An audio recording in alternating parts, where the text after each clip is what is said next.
যুক্তরাষ্ট্র ও ইরানের মধ্যে পারমাণবিক ইস্যু নিয়ে বিরোধ বাড়ছে। যুক্তরাষ্ট্র চায় ইরান যেন ইউরেনিয়াম সমৃদ্ধকরণ বন্ধ করে। যে কোনো চুক্তির অংশ হিসেবেই এই শর্ত দেওয়া হচ্ছে। ডোনাল্ড ট্রাম্প বারবার বলেছেন ইরান কখনোই পারমাণবিক অস্ত্র পেতে পারবে না।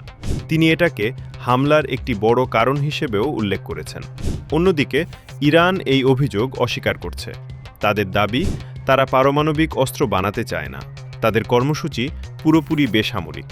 ইরান বলছে তারা বিদ্যুৎ উৎপাদনের জন্য কাজ করছে।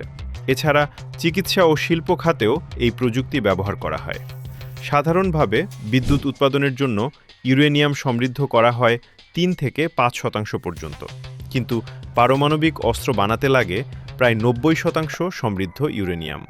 জাতিসংঘের পারমাণবিক সংস্থার তথ্য অনুযায়ী ইরানের কাছে প্রায় ৪৪০ কেজি ইউরেনিয়াম আছে, যা ৬০% পর্যন্ত সমৃদ্ধ করা হয়েছে। বিশেষজ্ঞরা বলছেন এই ইউরেনিয়াম আরও পরিশোধন করা হলে তাত্ত্বিকভাবে ১০ থেকে ১১টি পারমাণবিক বোমা তৈরি করা সম্ভব। তবে ইরান এখনও সমৃদ্ধকরণ বন্ধ করতে রাজি হয়নি। তাদের যুক্তি, এনপিটি চুক্তি তাদের এই অধিকার দিয়েছে। এই চুক্তি অনুযায়ী প্রতিটি দেশ শান্তিপূর্ণ কাজে ইউরেনিয়াম ব্যবহার করতে পারে, তবে তা আন্তর্জাতিক তদারকির মধ্যে থাকতে হবে। ২০১৫ সালে একটি বড় চুক্তি হয়েছিল। ওবামা প্রশাসনের সময় এই চুক্তি স্বাক্ষরিত হয়। ইরানসহ ৬টি বিশ্বশক্তি এতে অংশ নেয়।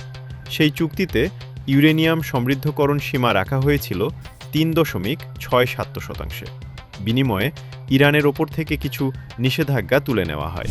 কিন্তু ২০১৮ সালে ট্রাম্প এই চুক্তি থেকে যুক্তরাষ্ট্রকে সরিয়ে নেন। তিনি চুক্তিটিকে ত্রুটিপূর্ণ বলে দাবি করেন। তার মতে, এই চুক্তিতে ইরানের ক্ষেপণাস্ত্র কর্মসূচি বা আঞ্চলিক প্রভাবের বিষয়গুলো ধরা হয়নি।